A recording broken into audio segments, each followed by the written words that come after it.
really, if you look at the Sustainable Development Goals, enhancing mental health will really help assist in achieving almost all of them.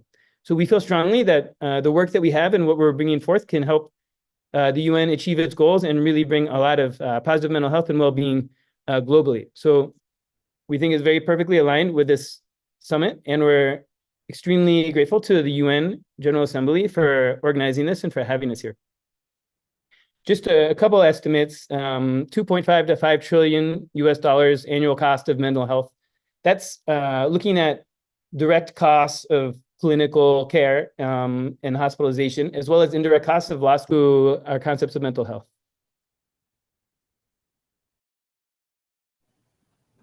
Thank you, Dr. Peter Bloomfield.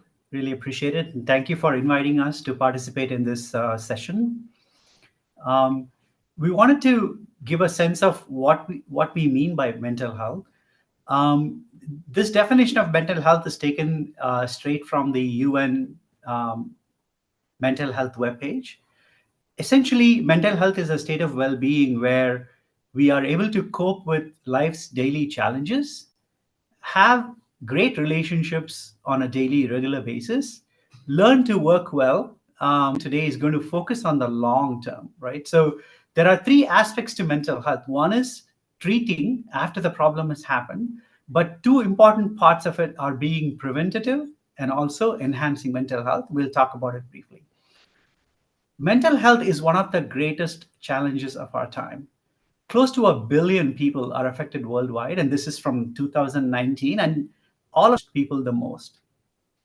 When we normally think of treating mental health, the traditional approach tends to be very much focused on treatment, which is after the fact and super expensive.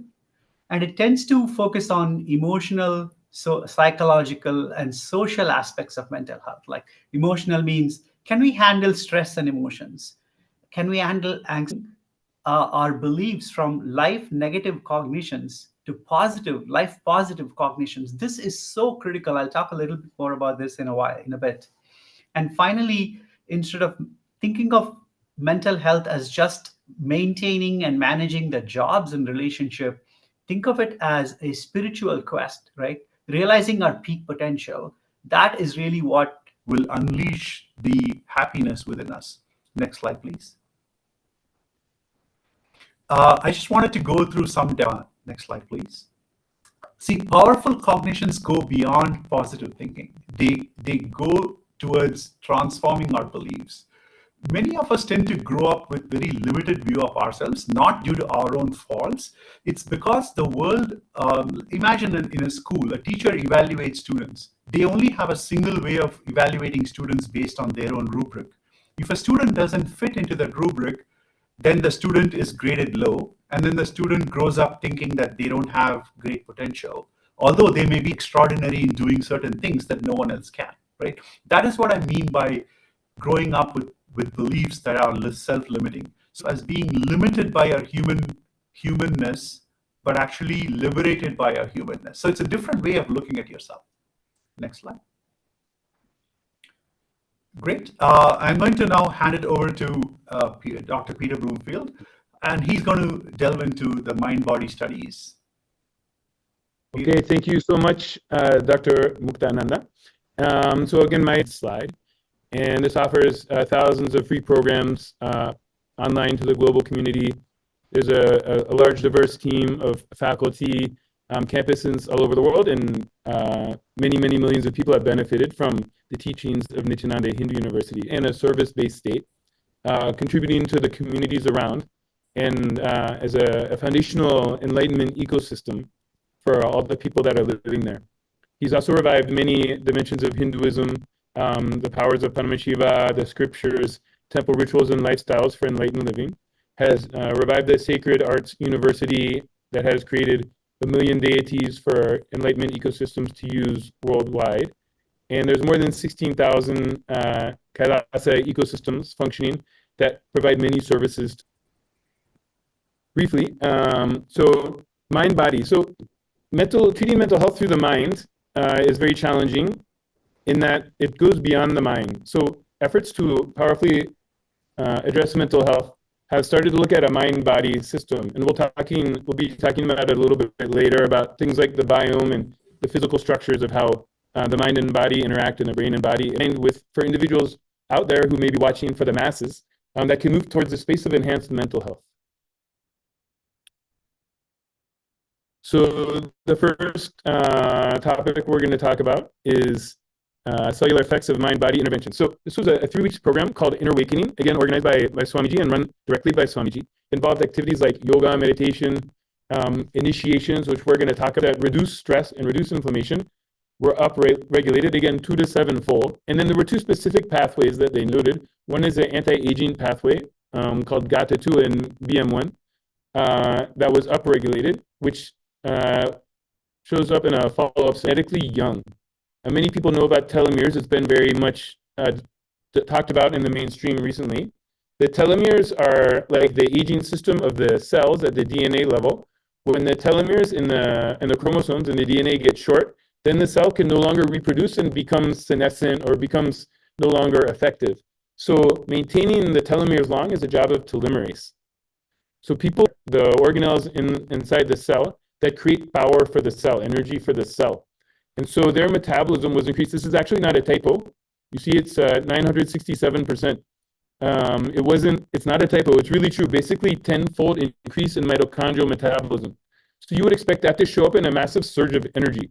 So when you put together at the cellular level the program, some of the people in the program had already done similar programs and taken the initiations, and some people were new.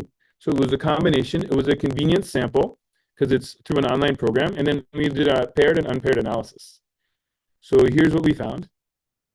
So the total score for US average, total score is around 18. A higher number means more depression, more anxiety, more stress. So you want a low score in this. Over 14 is stress, and the US average is 8. You can see all these graphs on the left. You can see the line graphs is the paired, and then the bar graphs. Both paired and unpaired, highly statistically significant in all of these. So statistically and clinically, very significant improvement in people's feeling of mental health in connection with this program. The next, we looked at the WHO-5 Wellbeing Index.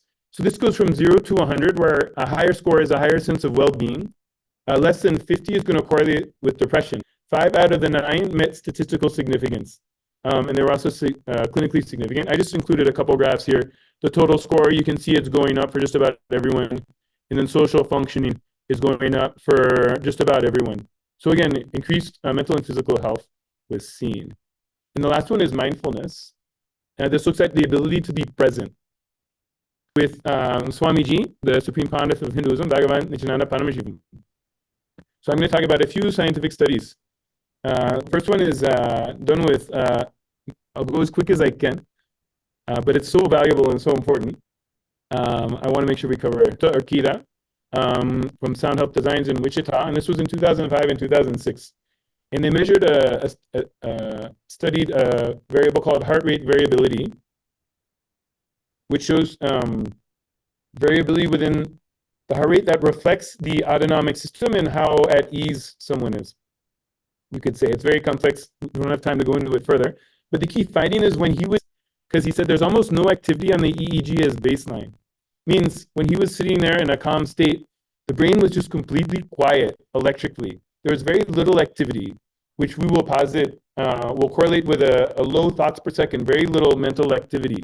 So he could completely kind of shut off the mind, and it would show up at the EEG level. That shocked the researcher. And then when he would go into meditation, there would be a huge surge in gamma waves, which we'll talk about shortly, the significance of gamma waves. But the key part is when he was healing, that's a goal of Vedic traditions, yogic traditions, Hinduism, and they transmit it to someone they're healing or a disciple or any other person, be like an initiation. It's putting them in the same brainwave state that's going to have profound effects on their well-being. This is extremely unusual. It seems as if his brain was changing with hundreds and thousands of nerves in the brain was being rewired. So again, it's a really remarkable thing. One thing that I'd also say is in the ashram, they've done again when Swami, if you're like taking a quiz, doing a task, if you're at work doing a task that requires your mental activity, it's 13 to 25 hertz. So You'll notice this illustration doesn't have gamma waves. Part of that is because gamma waves, people didn't even know about them until relatively recently, because you normally cannot see them on a normal EEG. They were normally detected with something called a QEEG, where you take a computer and look at the raw data and see tiny little, very, very low amplitude up and down high frequency waves that you can't really see with your naked eye, but the computer cameras dementia. And even in animal models, they've showed if they can induce gamma waves, the plaques and tangles that you see at the cellular level of dementia start to get cleaned up. So the idea is that gamma activity can prevent and possibly even treat Alzheimer's dementia. So if we're looking at Alzheimer's prevention, which is what is even more exciting to me, and I've been personally had the opportunity to do EEGs. Some of his very high level disciples are developing this capacity, which means this level, which we're positing as a space of super consciousness, very high level of consciousness that correlates with concepts of enlightenment that have been talked about throughout history. This level, this capacity can do this by connecting with Swamiji, connecting to a state of oneness, doing things like blindfold reading and materializing. These are yogic shaktis that are beyond the scope of this presentation. But while doing these things, they'll describe a very low TPS, which again, thought of sattvic diet and fasting. Later, another presentation is going to talk about these things. Detoxing with herbs. Puja is a ritualistic connection to higher consciousness. Yoga pada, yoga and pranayamas and meditations and kriyas will be doing all of these experiential in this presentation. And then knowing, pursuit of powerful cognitions means knowing yourself as a very powerful, connected being that is worthy of having this life experience and can express this life experience. And one thing that I think is connected all throughout the world, Hindu diaspora, people who have come from Hindu civilizations or backgrounds and spread all over the world, they have Play a little video about a meditation that can help you get to that state and calm your mind down. Like very often we are all filled with anxiety, and this meditation personally has helped me calm myself down in a moment of stress or anxiety, or in a moment. I'll just put the whole unclutching in one line. Listen. Decide not to engage or continue, create, maintain.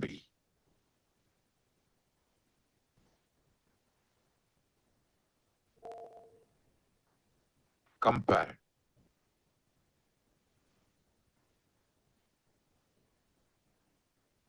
To the unclutching process. In the initial level, you may be a little deluded here, there. In few seconds, you will see you are not thinking process. You are beyond your thinking process.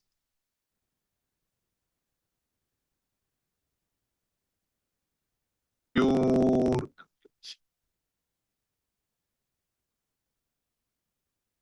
Sit straight.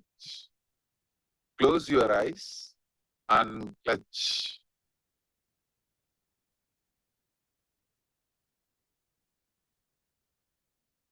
Decide to unclutch.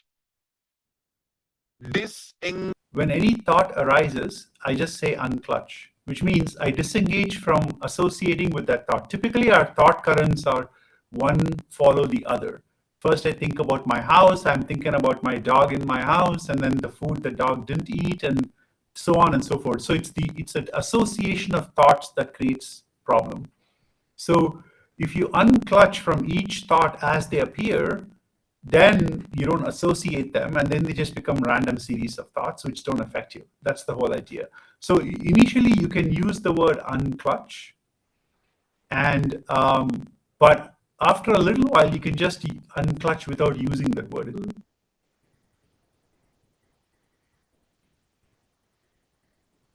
Are you able to hear it now? No.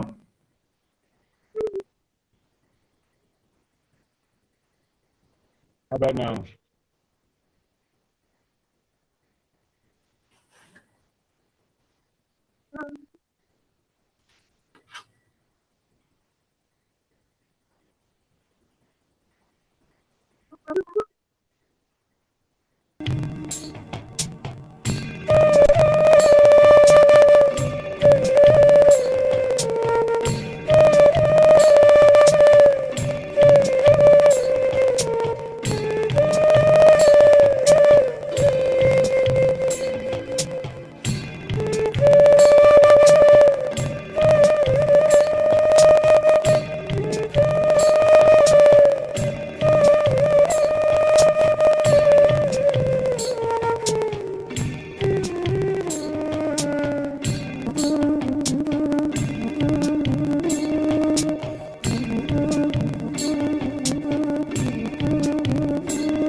visible to you.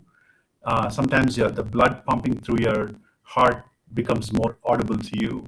Unclutch from those also. So there is as you hear things, those are also thoughts. They're triggering thoughts inside of you. So next time, just keep unclutching deeper and deeper, and you'll see this deep sense of silence coming in. So it's a great technique.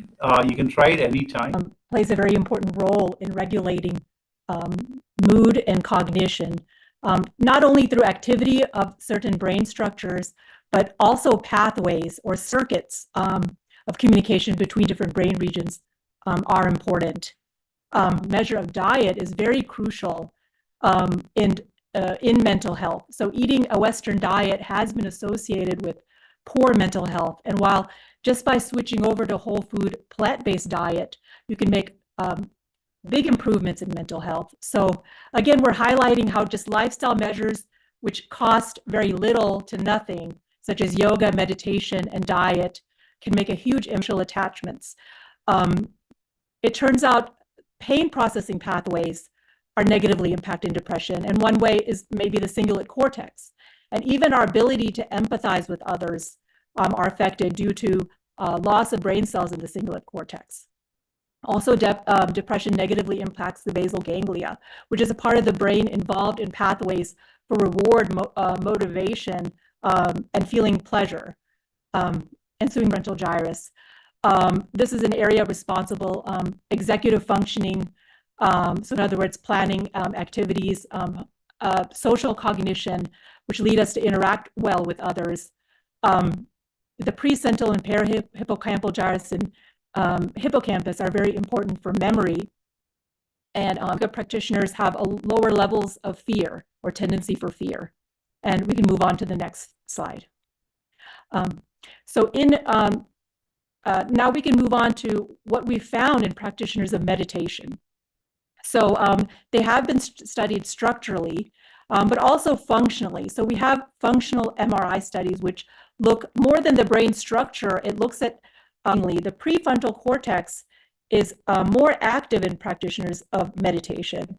And one thing that happens when the prefrontal cortex is activated is an important brain chemical called glutamate is released. And this then sends a signal to another part of the brain called the hypothalamus to release beta endorphins. Maybe you've heard about endorphins. These are chemicals which give us the sense of a euphoria or bliss, and may explain why many practitioners of meditation experience a sense of bliss during their meditation. All promising effects and protective effects. Other studies have been done looking at the brain chemicals, which are important in regulating our emotion and mood. At baseline, meditators have a higher level of serotonin, which you may have heard about. Serotonin is the brain chemical which is important for helping us to have a sense of well-being. And this level is reduced in people who are depressed. But meditators at baseline have a higher level of serotonin. And it, in fact, further increases after a meditation session, which is very interesting. They also and looked at a brain chemical called GABA, which is very important for regulating our mood and reducing anxiety. And they showed there was a significant improvement in the amount of anxiety and depression that they were experiencing before and after, to the point that many were no longer depressed. And the GABA activity was boosted basically to the same level as people who were healthy and who did not have depression. Affects what happens in the brain. So the next question comes is, how can we impact the gut in a best possible way? So, the whole food plant-based diet, which is called sattvic diet, which basically comprises of fruits, vegetables, whole grains, legumes, beans, and least amount of unprocessed food and meat. So this is what whole food plant-based diet is. We also call it sattvic diet. So what essentially this diet does is, it is high in fiber, high in antioxidants, high in polyphenols. So basically what it does is, this just goes over a few things. Microbiome in the gut plays an important role in the gut-brain axis, as I talked about. And it produces neurotransmitters like serotonin, dopamine, glutamate. And microbial composition is crucial. Some contribute to good mental health and others are detrimental and it names few of the big. Thank you so much, Dr. Pandav. Actually, Thank you. Plants are also life, no doubt, but they have not developed a biomemory where the pain is stored and gets inside your system and creates pain. No. So if you consume them, understand, when you are eating the dead animal's flesh, you are also eating the muscle memory, biomemory recorded in it, that becomes part of you. You become prone to that pain. Okay, now we'll have a very quick summary and very brief discussion about some of these lifestyle choices that support healthy gut biome and improve mental health.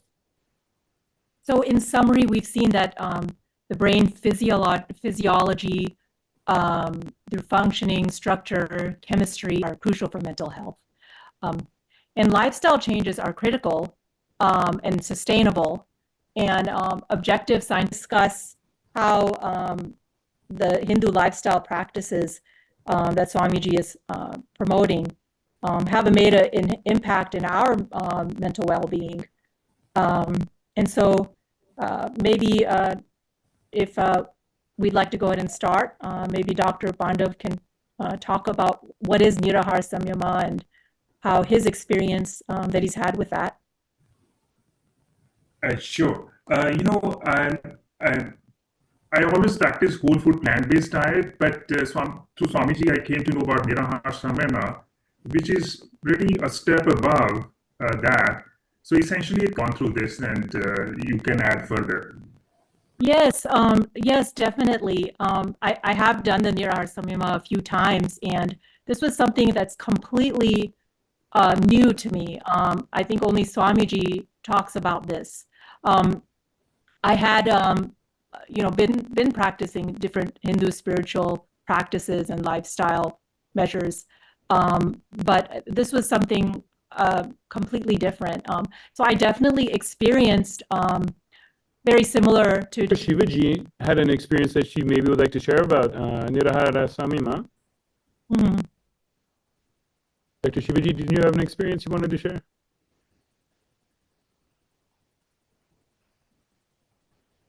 I think you're muted, Ma. Dr. Shivaji, you're muted. Sorry. So sorry about it. So it's other than the other benefits of what you have said, mental clarity, and you're more happier and more lighter and all that. What happened was I used to get every summer allergic reactions. So when I go to the has recommended for us, and then Nitya Yoga is a yoga that conceived by Swamiji that has 12 components, 12 aspects of yoga, which is very unique. And of course, other yogas are also part of this lifestyle. And so thank you so much, you guys, for this discussion. We could discuss so much longer. We've met some time constraints. So we're going to move on to the next session, which is a pranayama breathing exercise. Thank you so much. Thank you. Stress. So it's a very easy technique. Sit up straight and roll your tongue. And roll your tongue and just put it outside of your mouth just a little bit so that your tongue is sticking out like this.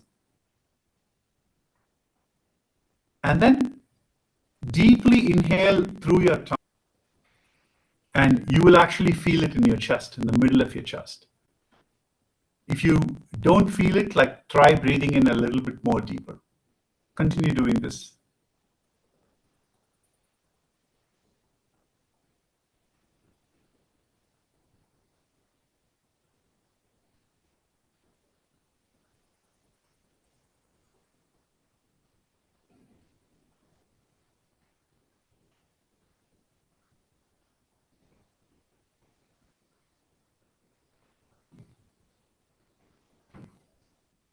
How many of you feel that deep cooling happening?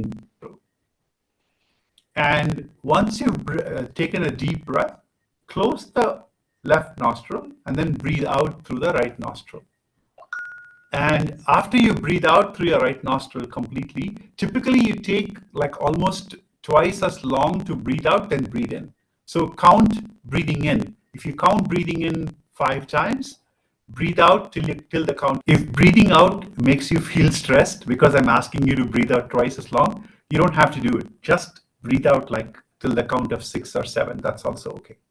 Whatever makes you feel relaxed. Typically, breathing in the alternate nostril breathing actually makes you feel quite relaxed. Okay.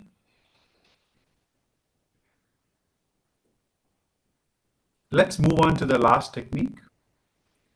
When you do that, hum as long as possible. When you take another breath and hum again, very soon you will see that the hum is one continuous hum. You hardly notice the difference between one hum and the next. And you will start feeling in the center of your forehead, you will start feeling a constant buzz. And that buzz will start clearing out all the thoughts in your mind. Right? It's a very beautiful technique that just flushes negative thoughts and anxiety from your head and just fills it with the hum that is pure thought, nothing else, right? Let's try doing this for a few times.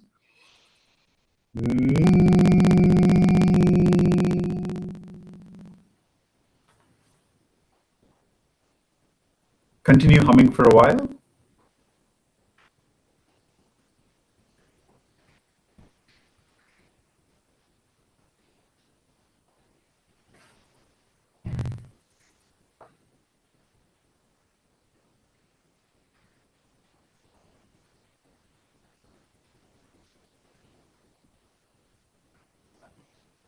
Okay, relax. Done together, they actually have very powerful medicinal, sorry, I won't say medicinal, it's a very powerful effect in cooling the body, right? So we're going to talk about kriyas at the end of this whole session. Wait till then to hear a little bit more, but you can search online for Nityananda kriyas and you will find them, okay? With this, let's move on to the next section.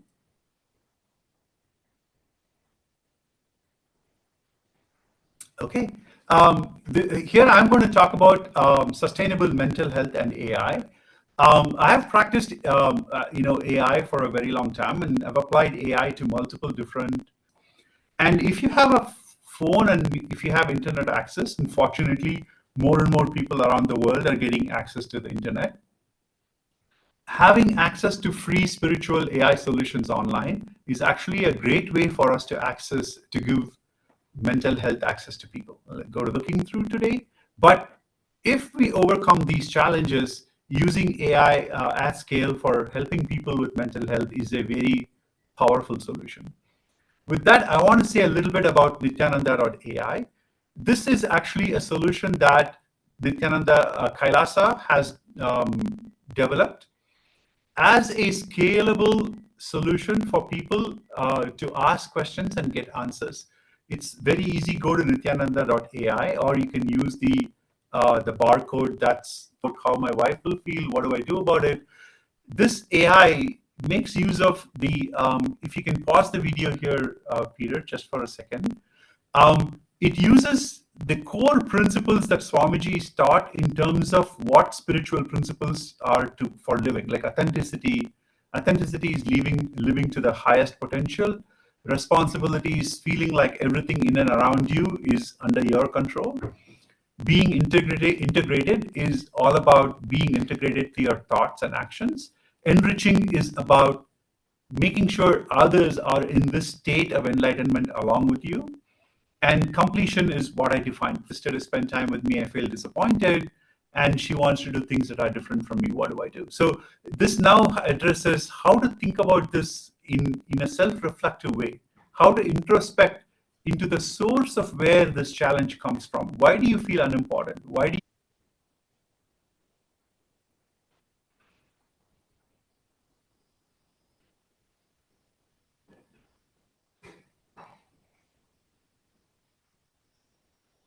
Yeah, this next section is about asking for yoga and meditation techniques for de-stressing, and it chooses techniques from scriptures and shares them with you. Anyway, that's the quick demo. The National Institute of Mental Health here shows the incidence of mental illness among women. 1 in 5 women experience a mental health issue every year. Women are diagnosed with anxiety and depression twice as men. 25.7 assault and emotional abuse. Social pressures and roles. Women often face societal expectations to fulfill multiple roles like caregiver, professional, and homemaker. And body image issues like living in the era of social media on beauty concepts and appearance leads to eating disorder, low self-esteem, self-denial, and self-hatred. Discrimination and gender inequality, experience of sexism, workplace discrimination, and the gender pay gap can lead to chronic stress. Relationship dynamics, women often become on emotional labor. So the causes are different. Now, when we look antidepressant, anti-anxiety medications, mood stabilizers, and antipsychotic, there are 70 different medications available now. Usually medications change brain chemistry and with many side effects, makes it hard to be. So by knowing the different reasons for women's mental illness and also the available treatments are not that effective, let's learn from KAILASA, a holistic approach with Hinduism. Bhagavan Nityananda Paramashivam, his presidential address on November 7th, 2021, very powerful words about women. Women, by their very DNA, have the capacity and groundedness to hold an equal. Policies are mapped to the Manuvati Dharma Shastra, and Swamiji revived matrilineal society to our women here. So the political empowerment, Paramashiva declares in Atharva Veda, women should take part in US dollars have been invested in women's health at KAILASA. This is very impressive. And again, a spiritual wellness, core indigenous cultural aspect of Hinduism is being revived as part of KAILASA by Swamiji is the mother worship.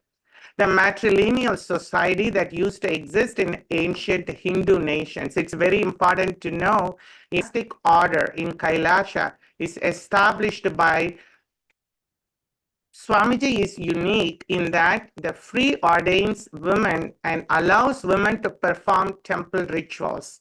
This is the real true reviving of the ancient Hindu tradition. So there are 108 free educational economic projects. So by looking at all this, empowering women's projects happening in KAILASA is very powerful. And through this, there is a proven way to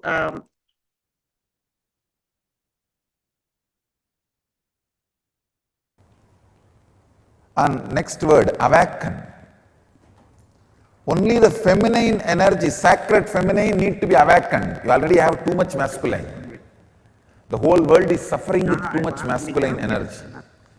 If at all politics can be handed over to women, so much good would have happened to the human society, human civilization. Unfortunately, see, if it was handed over to women, multi-dimensional level, and KAILASA is a model infrastructure, not only empowering women at all levels and bringing the best within them, like leadership, stability, powerfulness, and divinity. And from my personal experience, I have like 14 years of medical education and practicing for 25 years of women care, empowerment of women. We do like get powerful life, whatever you are, like wherever you are, to lead a very powerful, healthy life. So for all women, mothers, homemakers, anyone, everyone, get empowered with KAILASA ecosystem created by His Divine Holiness, Supreme Pontiff of Hinduism, Paramahamsa Nityananda. And it's a great course. And there is a short video, listen from his powerful words and transforming message to all. Thank you.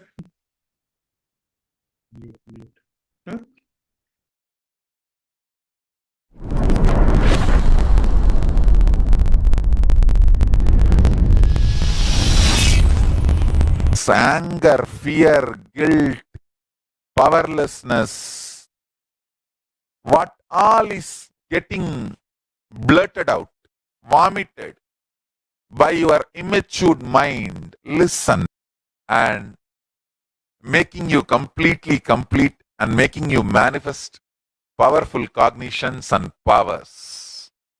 Till I appear in the mirror, continue completion, and I tell you, I will really appear in the mirror and make you complete and make you manifest powers. When I say, I mean. Just sit in front of the mirror and declare simple integrity to me. Start, melt down, be completely burnt away. You will see in your pure inner space and in the mirror me appearing.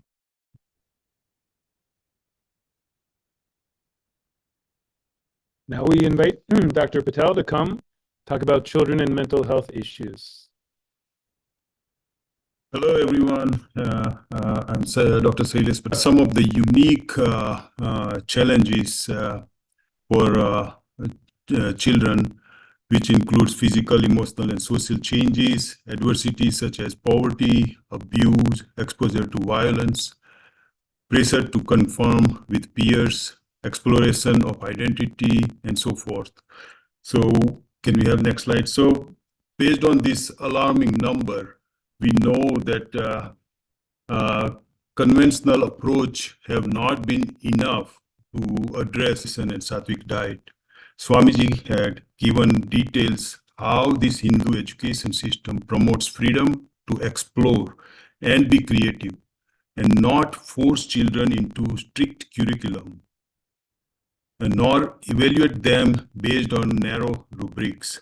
This mind-body consciousness-based education empowers children. Copy phase, students are first asked to copy 12 images of various complexity. This copy phase reflects the student's visual motor intelligence and maturity. In second phase, recall phase, which is recall phase, students need to remember all the images of previously drawn without seeing them. The recall phase reflects students' visual recall intelligence. And the tests were performed on 75 students, and the results showed an average percentile fell into category of genius and very high superior intelligence, IQ score of 120 and above. So it shows very impressive numbers. Next category, intellectual maturity compared to exact age. And average intellectual age was 2.7 years ahead of chronological age. 83% of students were 1 to 6 years ahead of actual age, and 53% students were sustainable development. Okay, I hand over to next speaker. Thank you so much, Dr. Patel.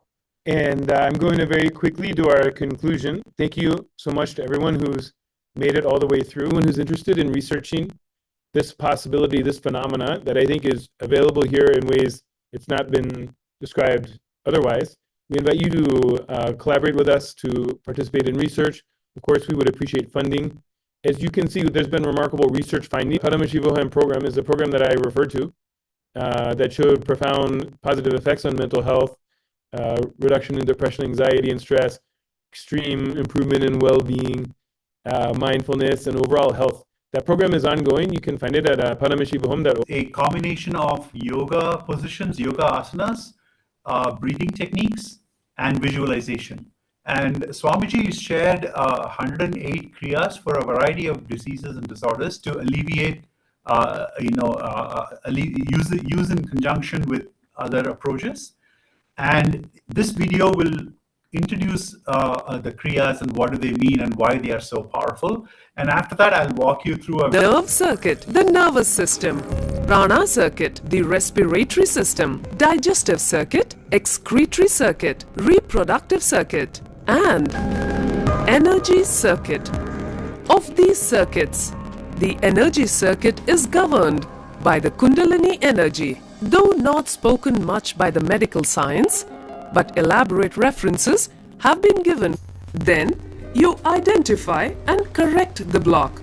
Even if the blockage is removed, water has to be pumped in for the flow to resume.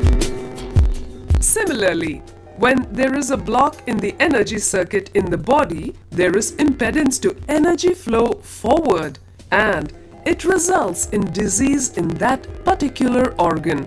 The Kundalini energy in our body is like the water in the water tank.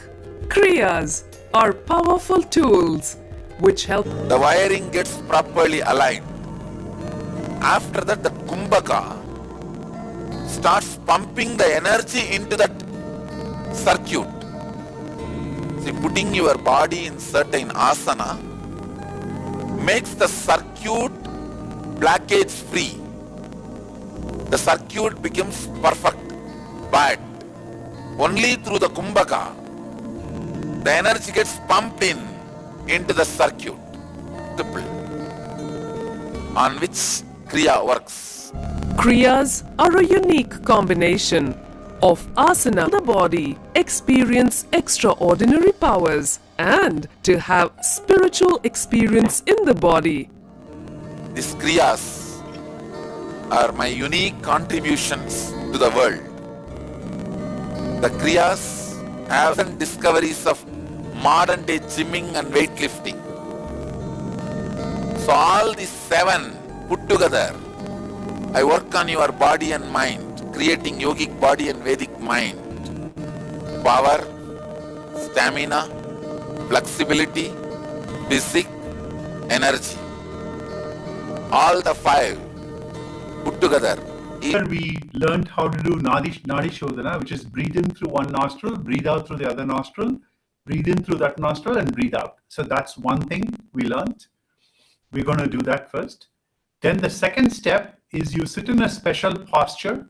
Do we have the picture of that posture? There is a posture, I shared a picture yesterday. And the humming is something I already shared with you before. And so the third step is lie down, and in the bliss of the hum, the humming creates intense humming. I've taught you unclutching like before. We started off the session with it. I taught you that alternate nostril breathing, and I taught lying down and unclutching. And typically this combination of these 3, doing this before you go to sleep, is very, very powerful. It will de-stress your entire body very beautifully. Okay, let's start with Nadi Shodhana. If Peter, you could play the music. With your thumb, close your right nostril, start breathing in. Then close your left nostril.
You can find out for yourself. So I hope you can practice this meditation before going to sleep every day. It's very powerful, not only in de-stressing, but also in performing to your life's best. Great. Thank you all. I really appreciate all of you for coming. Peter, I hand it over to you to wrap up. Yes, thank you so much, Mukta, for your beautiful job. And thank you to everyone who made it this long. We really appreciate you coming. And again, just a last invitation.